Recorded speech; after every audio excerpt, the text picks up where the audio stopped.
One of the most overlooked aspects of having diabetes has to do with the other hormone produced by beta cells. My name is Bowie. I've had type 1 diabetes for over 20 years. I'm healing naturally and creating community with those who don't want to have diabetes anymore.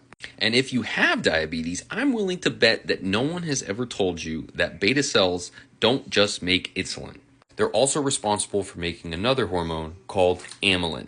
Amylin is a hormone that is responsible for regulating the speed of gastric emptying.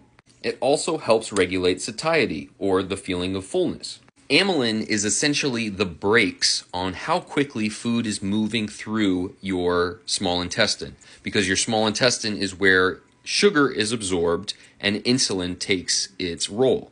So without amylin, your food would move too quickly through your small intestine. It would spike your blood sugar super high because your insulin wouldn't be able to work quickly enough.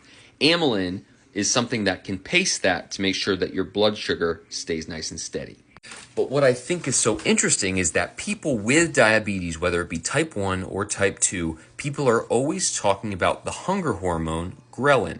Specifically for people with type 2 diabetes, they argue that they have too much ghrelin, as in they're hungry all the time and they eat too much, they get obese, they develop more diabetes. But what people with type 2 diabetes are missing out on is the fact that they're also losing beta cell function. And that loss of beta cell function means that they're not getting enough amylin. So what we've mistaken for too much ghrelin, saying we're too hungry all the time, we really don't have any amylin telling us that we're full and we need to stop eating. And this is important for two different reasons. One, we need to start focusing on beta cell loss in people with type 2 diabetes. That's right, type 1 and type 2 are not nearly as different as they're made out to be. People with type 2 diabetes, you are losing beta cells. What is it? I think 1 in 4 people with type 2 diabetes are actually using insulin.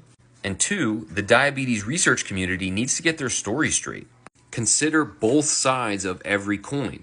Ghrelin and amylin are literally opposites. Ghrelin makes you hungry, amylin makes you feel full. So why, for people with diabetes, would we only be focusing on one aspect of that?